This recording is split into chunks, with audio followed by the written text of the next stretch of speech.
Hey, everybody, this is David Bloom with Next TMT Talks. I'm here with my co-founder, Daniel Frankel, talking about all things technology, media, and telecom.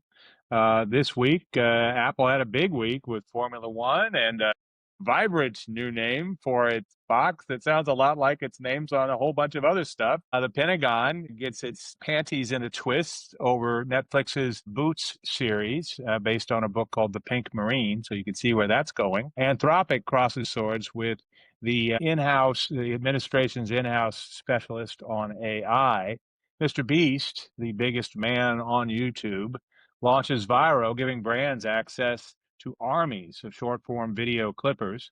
I talked with Marlee Matlin, the deaf actress, on the eve of her new PBS documentary debut about the challenges deaf actors still face 40 years after she won an Oscar for Children of the Lesser God. Finally, Netflix jukes around YouTube, its biggest competition, with a Spotify deal, and Battlefield 6 has arrived in the market in a very big way. So, Daniel, what's on your mind this week? Welcome, welcome.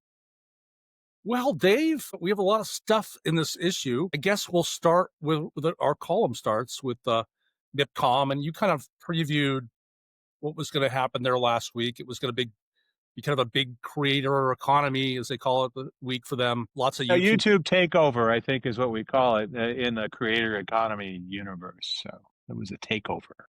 and it was. I was reading some distance on social about the term creator economy.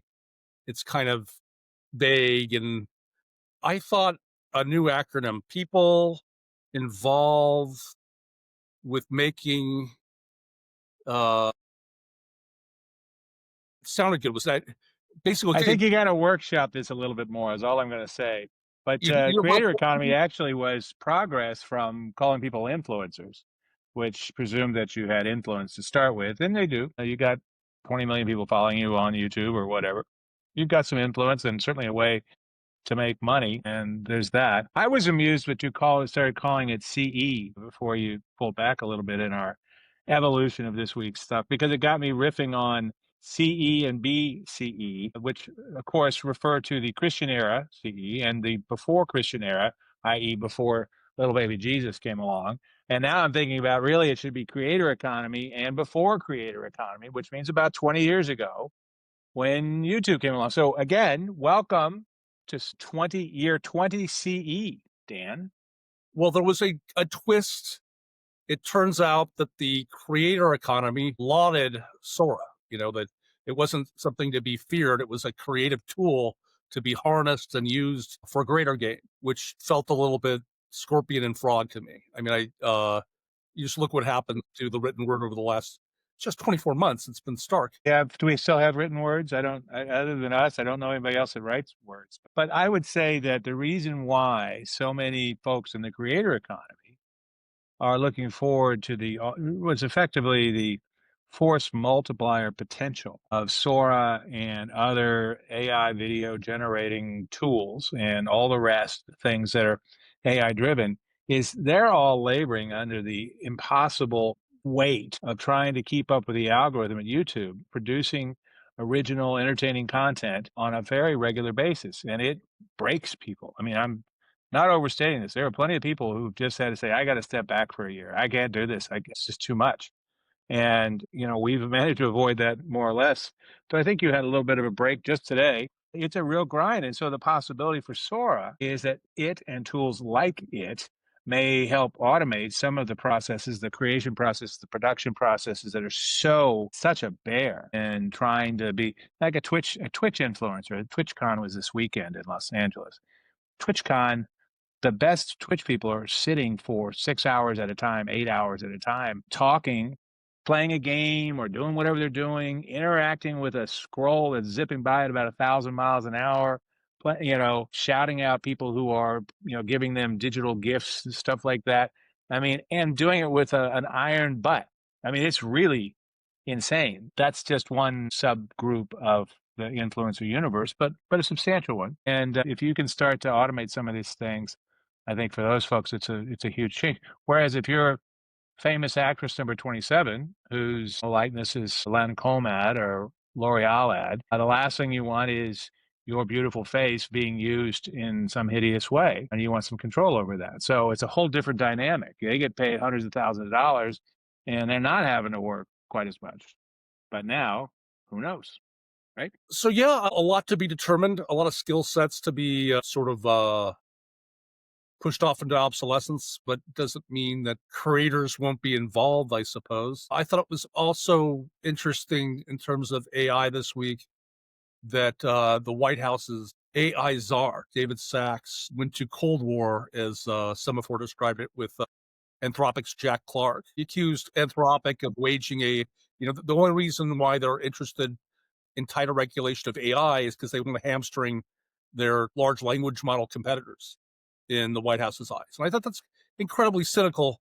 It could also be just a genuine concern over safety, couldn't it? I mean, Well, just and remember the history of Anthropic, right? The folks of Anthropic all left OpenAI because they were concerned about the evolution of OpenAI, which I might add, even Elon Musk had some concerns, though he's gone on to do Grok AI, which doesn't seem to have much self-control of anything. But they left because they were concerned about OpenAI leaving behind its very idealistic birth years and sort of stepping into pell-mell development at all costs. And, I find this conversation about if you want to put any guardrail or any limit on this, you are a tool for Xi Jinping and Chinese hegemony, and it's impossible if you have any control whatsoever a for anything to sophisticated go forward. regulatory capture strategy is what he called it. Yes, yes, and it's not a binary question. Either you have everything comes to a halt, or nothing is prevented by anything. There's an in between there, and we've always had that in between. We even have that from the First Amendment. I'm a little bit of a Hugo Black First Amendment absolutist, but the reality is you can't yell fire in a crowded theater in this country. Even if we do have a First Amendment governing what government can do, not what private companies can do. But I do think we need to. I think we need to. What's really interesting is uh, how we provide consequences for the decisions that private companies are making with some of their misuse that they're enabling. And I think that's where it gets really complicated and interesting really quickly. But we'll see what happens. Clark, by the way, a former journalist, so bless him, who got so into AI years ago that he left behind his job at Bloomberg and ended up over at Anthropic, which is the responsible one. And it's still put out three major models in the last couple of months. They just put out and made free a new tier that is faster than its Sonnet 4.0 and at a third of the cost. And they put out Sonnet like 5 months ago. It So just even makes that they, reaction all the more yeah, cynical yeah, seeming yeah, it is. because a well-documented background of legitimate safety. You can't say hacks without Sachs. Just saying. But, he is kind of a hack. But again, this conversation about it's either this, either we let them just go crazy and we'll see what we got left in a few years, or everything comes to a halt and we just basically unplug the So entire you're economy. advocating some weird pragmatic solution? Is that I've never been considered a mainstream person because I'm always saying, there's probably a pragmatic middle way here in lots of things, and maybe we could figure out what that is that takes care of most of the issues that most people have on both sides of something. And that's interest in always new punk painted me rock? as a real weirdo, an outlier. So what can you do? But speaking of weirdos and outliers, the administration also is really mad at Netflix because they have a very unmanly, to their mind, adaptation of a book by a former soldier called The Pink Marine. The series is called Boots, and it's about a gay Marine trying to make their way in the service. You're using something that, like, it's a 4-quadrant. Well, that's not the way to look at it, but it's a multi-quadrant, very Netflixian show that it's youth-centric. It has male-driven, the Marine culture, but also kind of Booyah! a sensitive side that appeals to both sides of To the gay gender. Marines. It appeals to gay Marines. So there's that. And it's a true story. And it's Yeah, right. it's like the third most popular show on Netflix. And they got to shit on it. It just seems like bad strategy to me. Well, but if you just like, let's just roll this back 10 days or whatever to Pete Hex's weirdly sort of gay infused, Colin Jost made fun of it, about he's like strutting around saying we're all going to be in great shape and like be manly and have like big chests and all that. And it was really sort of, it felt a little bit like, oh, did you used to work for like the Joe Weider's publishing company? Which had things like muscle and fitness. Not you weren't doing it on that side. You were the I was more a men's fitness. men's fitness, which, yeah. But I mean, the point being that Joe Weider, bodybuilder, Mr. Universe guy, et cetera, was always sort of gay coded, of course, and now it's like the heck says is like methinks the lady doth protest too much to go all Shakespearean on you. Yeah. It's like, dude, give it a rest, kids these days. Speaking of kids, this thing that MrBeast is launching, Viro, it's really interesting. My former editor, I used to write for years. I wrote a column for Tube Filter. Speaking of the creator economy, was the pioneering publication, or one of them, covering this so-called creator economy, going back. And I was writing for him, gosh, long time ago, and going back to 2010, 2011, somewhere in there. And lovely guys, him and Drew Baldwin, the founders, and they're entrenched completely in the space, know really well. But Josh had a long post on LinkedIn about Viro and about the Clipper universe, and so always long form video of all kinds. It can be like, oh, I don't know, next TMT talks, because we yammer on for 45 minutes, but we have golden moments. You can hire you can use Viro to commission a group of clippers who will kind of compete to pull out different little bits and put them up on TikTok and Instagram and all those things, and share in the revenue that gets driven by those viral moments. And if you're a brand, if you're a MrBeast with hundreds of millions of followers, or somewhere with a much less substantial support team than MrBeast has, this becomes really interesting. I'm kind of fascinated when they again use all the tools that are out there. Before we go back into YouTube land, I wanted to sort of circle back to what we were just talking about, Hegseth land, and it was interesting. As it's known, he said like 30 plus major media outlets, the mainstream media, are not covering the Pentagon now because of strident new rules. So nothing can escape the building that they haven't approved, which is kind of like, if you're in the news business, that's kind of like saying you're not doing news anymore. You're just doing handouts. I actually think this could be really interesting. As somebody who's worked in bureaus covering government operations multiple times in my career, you're a little bit at risk of we was talking about capture, earlier. Well, he's motivated though. As Maureen Dowd said, nothing gets a bunch of reporters going like being forced out of a building where they work. Oh, yeah, you got to all pack up and head out. But the fact of the matter is, maybe it does change some of the dynamic that they do in the ways that they cover things, and figure out different ways instead of just sitting in that big 5-sided building. Right. And you wait for tips, you chat people up at the usual places, you talk. Right. You see somebody in the cafeteria and hope they talk to you before they get shot, or whatever. And there's a downside to developing relationships. You don't want to, burn people. You feel beholden to people, sources.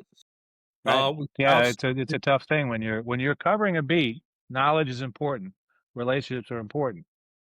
What do you give up in the relationship, and how do you build that relationship? So I think it's going to be really interesting to see how this goes. The Pentagon is the biggest government employer by a long way, and I think the biggest employer in the United States. I believe that's true. Yeah, they got $1 trillion budget these days, give or take, depending on what Trump has blown up this week, or where he sent some of his forces to occupy some hellhole of a major American city. I'm going to try to get this one out. We also looked at this at Patrick Soon-Shiong, the owner of the LA Times, who appeared on Megyn Kelly's podcast this week.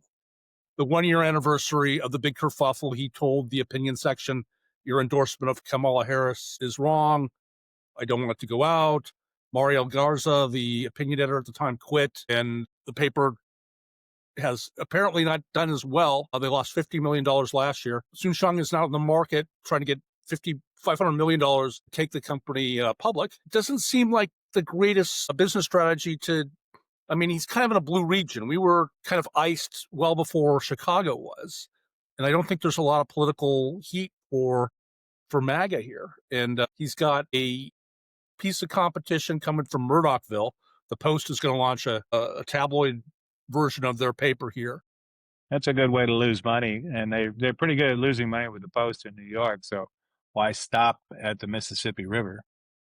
I just thought it's really odd to place yourself in that camp, given where your media market is.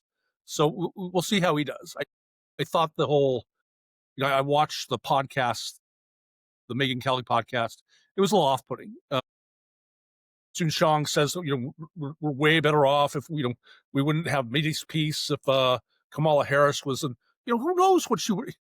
I don't think their strategy was that much different from Donald Trump's. I think it was. And don't forget that Joe Biden did actually have a peace deal 9 months before Don Trump had a peace deal, and the peace deal that Don Trump has, yes, we got some prisoners back, bodies back, great. That's really important to the people involved.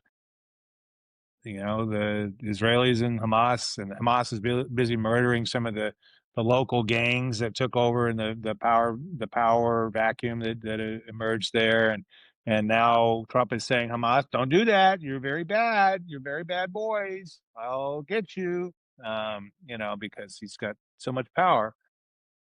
So we'll see if the peace holds, and we'll go from there. I thought Kelly was a little bit to take shots at Garza. Well, she doesn't have a job, 1 year later. And neither does Megyn Kelly, I might add. Yeah, but she's a podcaster and, whatever. So, and she does okay. Humiliated by Trump, and she obsequiously shills for him to this day. I don't understand. Yeah. And Garza, I know her personally. I did, years ago. And she worked. I did too. Yeah, I knew her. She worked at a libertarian think tank, and she walks and chews intellectual gum at the same time. She's somebody who has tried on different things and ideas, and that's a metaphor I've never heard before, Dan. Walking and chewing ideological gum. I'm just trying to. Now, here's the deal. We need to have Sora create an image of you walking and chewing ideological gum at the same time, and I think we need to post that in our next issue. You got to do that. That's gonna be awesome. If you're with WGA or SAG and you're trying to stop Sora, that's probably a good video to have in your arsenal.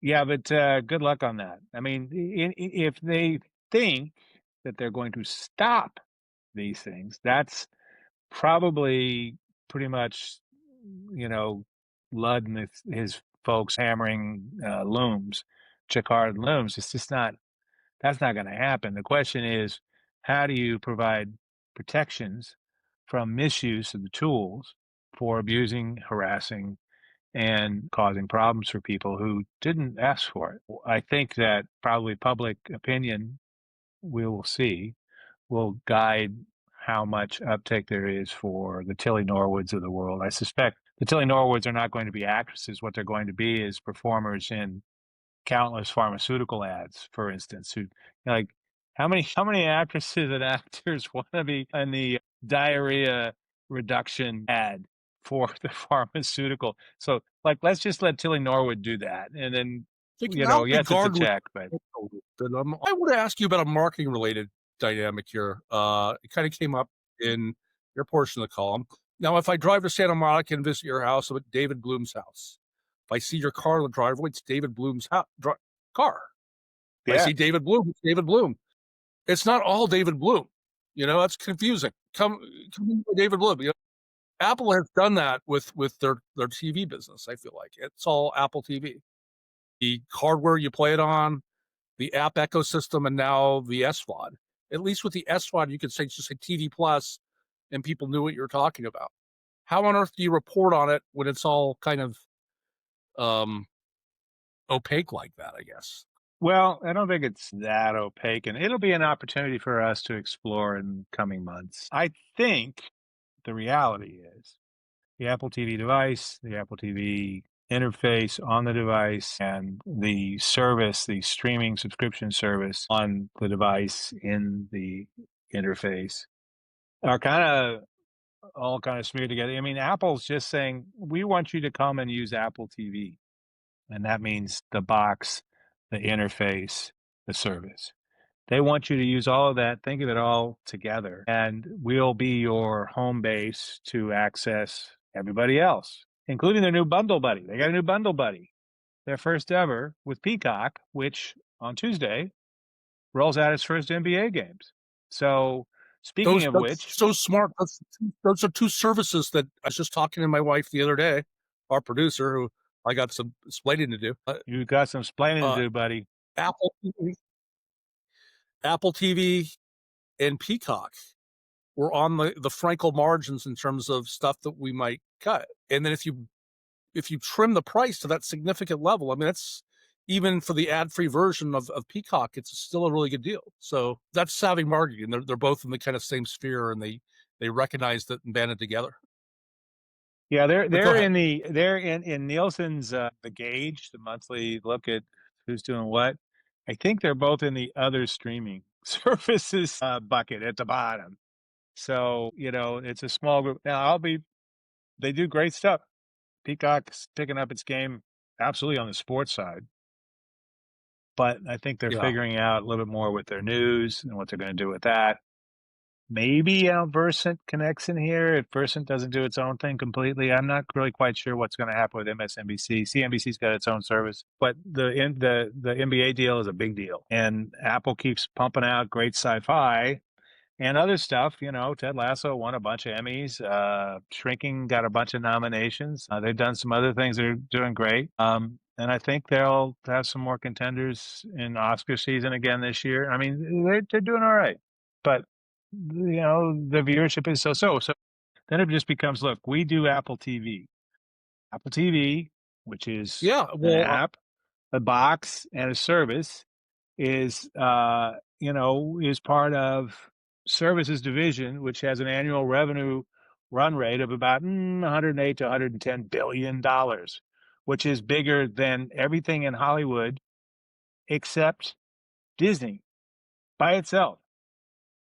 So, we've always big talked deal. about it. There's like a duality to that. When you compare it to all its parts or add it to all its parts, it's bigger than everything. I get that. Speaking of big things, Matt Bellany is getting some great guests. Well, he has for a while. Eddie Q is. I mean, you don't see him poke his head out publicly that much. I thought it's Apple's. Well, he's the VP of software, and yeah, so his role has been overseeing a whole bunch.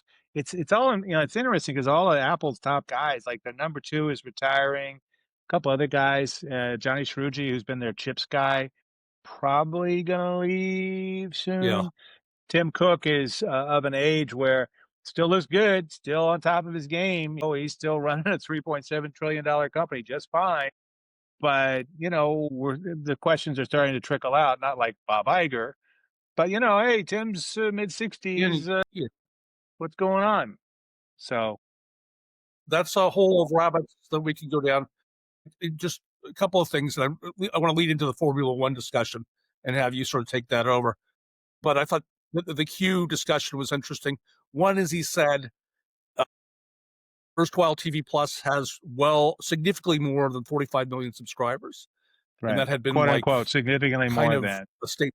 Yeah, it's a So little bit take it like the 50 million, yeah, yeah. All right, 46. so I don't it's know, but that's more yeah, than it's like if it's 10% more, okay, so that puts it around 50. That's significant, but I think none of this matters because they're still the only ones that don't have ads. They don't have an ad tier except on some of their sports stuff. And if you don't have ads, how many subscribers you have is really just how much money you're bringing in. And if you're a $3.7 trillion company and this is a rounding error, it's couch cushion money for you. It doesn't matter, except that everybody 75, else. What? I'm sorry, what? $750 million is a revenue error for them. That's what they're paying for U.S. Yeah. rights to Formula One, Right. which is a Which huge get. was, yeah, it was 40% more than the 90 million that ESPN has been paying up to now. And by the way, like 7 years ago, I think it was like 5 million. The Drive to Survive on Netflix just sent interest in Formula One through the roof. This was, of course, the weekend of the Austin Grand Prix, and Max Verstappen, of course, won again. But that sport is hitting it hard, and Cadillac is joining the grid next year. It's going to be the 11th team, and they're spending 500 million just to join. I think it's some crazy amount of money, kind of like what Apple's paying. But Apple's going to get some really interesting stuff. I think you mentioned they're going to get access to that Formula One, very sophisticated multi-screen experience, and they're taking some of they did, like when they shot F1 the movie, they developed a bunch of tiny cameras, 32 of them in a cockpit around the Brad Pitt and Damson Elba, and they'll put those on all F1 these cars. Yeah, it's going to be TV, pretty interesting. very popular in Europe, very well developed, very sophisticated in terms of technologies. Yeah, big in Asia, big in South America. It's going to be something. But here's where it gets interesting, though, Dan. So you're going to capture all this stuff. You're going to have your multi-screen thing, and you're going to have more feeds in, more data than ever, et cetera, et cetera. Just this week, also, Apple released a bunch of devices running its brand new, hottest, most powerful chip ever, the M5, including a new MacBook Pro, but also including the Vision Pro, which launched with an M2, the one that I have, which is a pretty darn good chip still. But it's got an M5. Now you're going to start to have all this data, and you're going to be able to put one of those helmets on, one of those Vision Pros things on there, and be sitting in the friggin' car while it's going and surrounded by what's going on, and you think you are Max Verstappen. I think that's where they're going. And I think that is going to make a certain set of race gearheads go nuts, personally. That's my guess. Yeah. Nutsy gearheads. That's what we all need. But I think that's going to be a big one. As I said, I thought initially that YouTube's big deal with Spotify was going to be massive. But I looked at the lineup of podcasts. There's only one podcast in the top 100. Spotify ranks all of them. It's number 98, the Conspiracist or something, I think it's called. Yeah, Conspiracy Code or something. I don't remember what it's called. Yeah, but it's a conspiracy-focused one, and it's like, okay, so maybe that's just them testing this stuff out before they get bigger, and that some of the biggest like podcasters are like, we don't really. Sure, we don't want to do it. We don't want to deal with it right now. Though I would say that next TMT Talks, definitely a candidate for the next round. Definitely a candidate. You got to get purchased by the Ringer. It's their subreddit. I kind of thought you were the Ringer, but anyway. Anyway, I was also thinking that every time they get asked an earnings report, is YouTube your biggest competitor? Ted Sarandos or Greg Peters say, they kind of dance around it. It's a tough question to answer. I get it. I think this is kind of like there's a lot of intersection now. They seem to competitively respond to each other in terms of new products. I think it sort of answers itself now. But a lot of what they say, though, a lot of times their responses are more like, no, it's Fortnite. Or no, it's, I think this week, the next quarter might be Battlefield 6, which debuted this week. I've been talking about it a tiny bit in the column here and there as we were walking up to it. So we mentioned in passing that Sora had 1 million uploads in 5 days.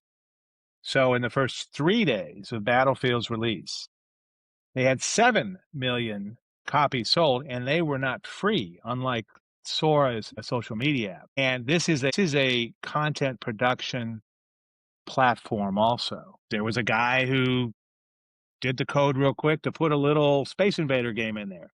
And they're going to allow modding. And so people are going to be creating their own levels and lots of other experiences on top of this. It's going to be really interesting over the next year. And then the other thing that gets really interesting is DICE is the original Battlefield company. It's a Swedish game design studio, beloved for its really interesting work in 3D experiences, immersive experiences, and some of the photorealistic work that they do. But DICE is only one of 4 studios that will be feeding content in here.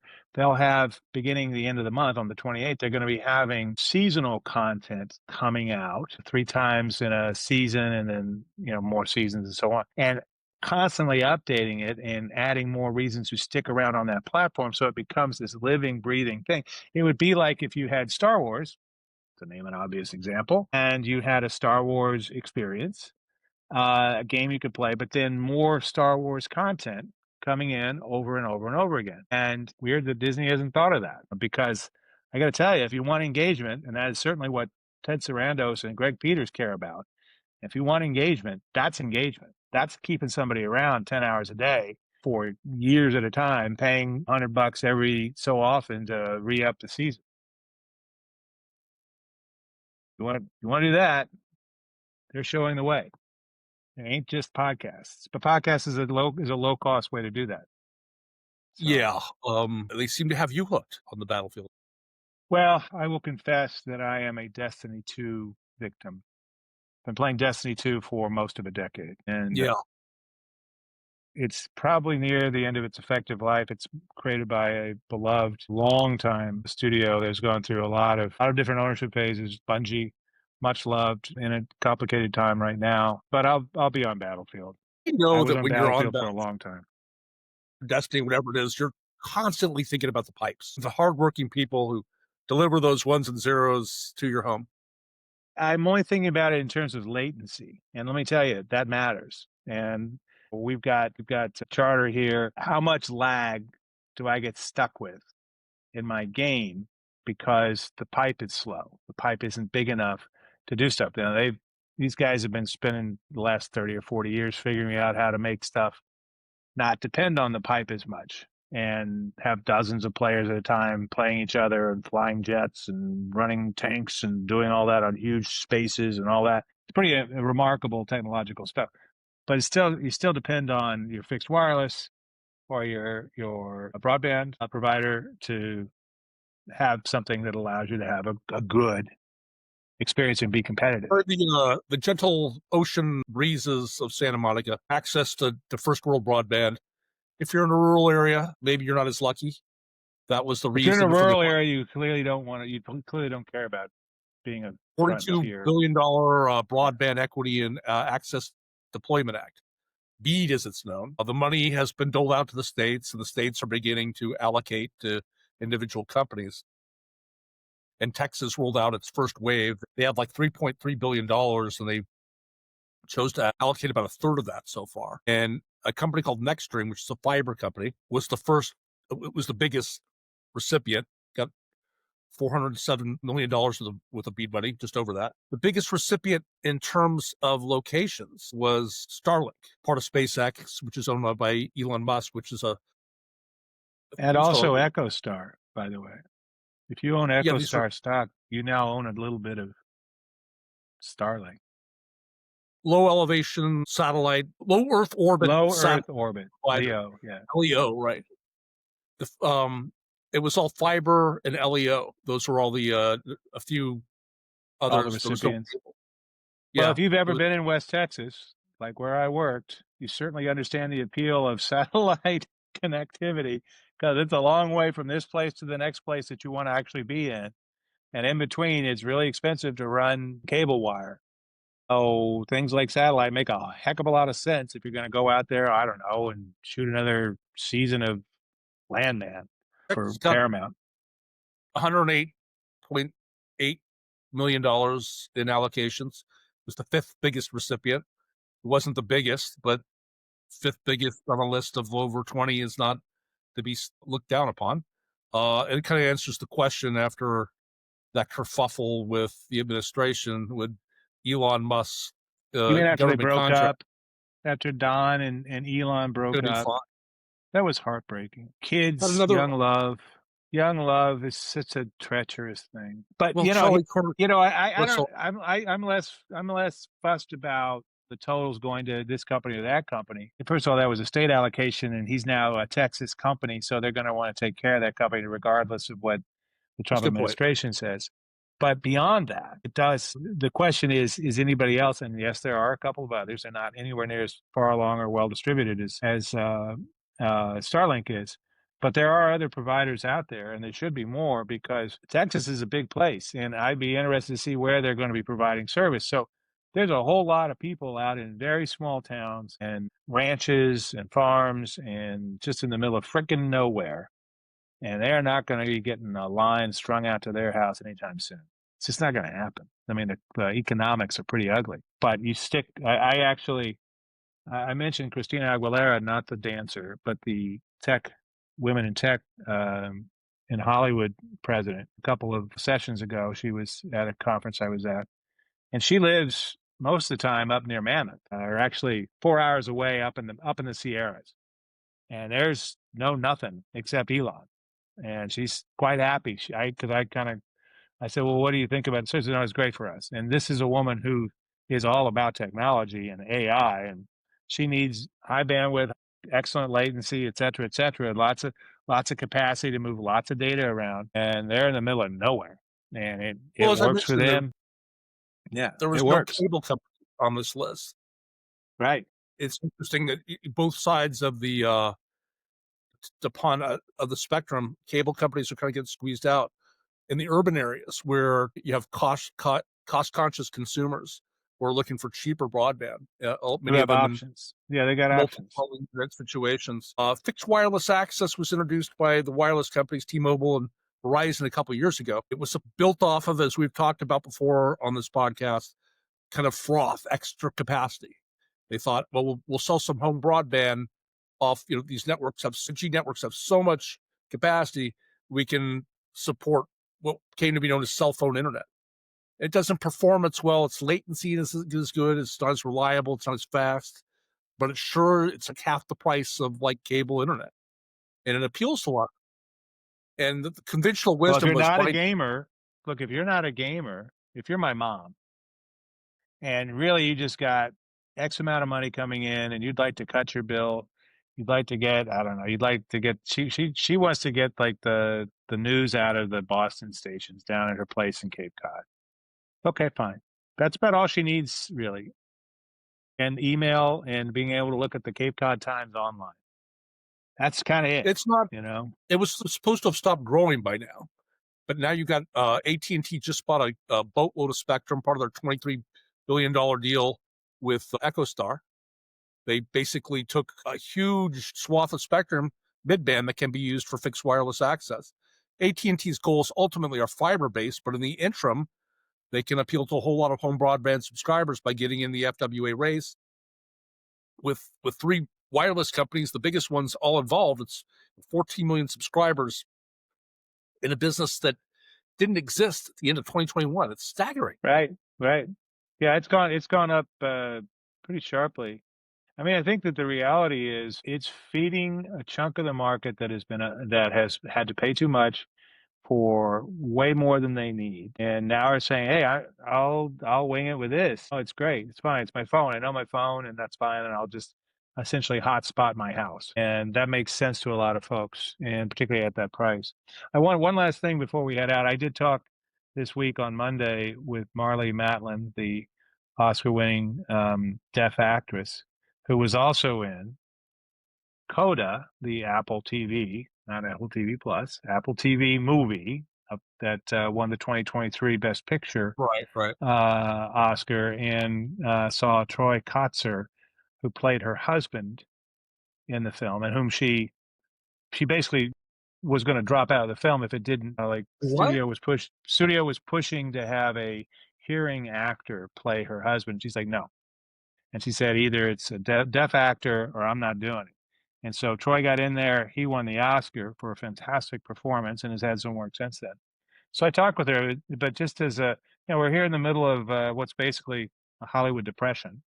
And part of the reason why I was talking with her is the Tuesday PBS came out with a documentary about her, and particularly the struggles she faced in the really remarkable moment when she was 19 and cast in this film with William Hurt, whom she fell in love with. Turns out he's an abusive asshole. Who knew? William Who was Hurt? 16 years older than her, and a drunk, and a mean drunk. And she becomes famous. She wins an Oscar at that time. And I think she still is the youngest female Best Actress winner. May still be. But since then, she's had roles in The Practice and things, and a great role in West Wing. But she's in this documentary directed by a deaf director, Shoshana Stern, for PBS. It came out on Tuesday. Strongly recommend. Marley Matlin, not alone anymore. But she had a point, both of them did, about, if you think it's tough for actors and actresses right now, imagine being a deaf actor or actress right now and finding gigs. It ain't easy. And so they're trying to figure out how you do that stuff in this era. So it's a really interesting challenge. I think I included a little video short of me talking with her. I think it's still in the newsletter when it comes out.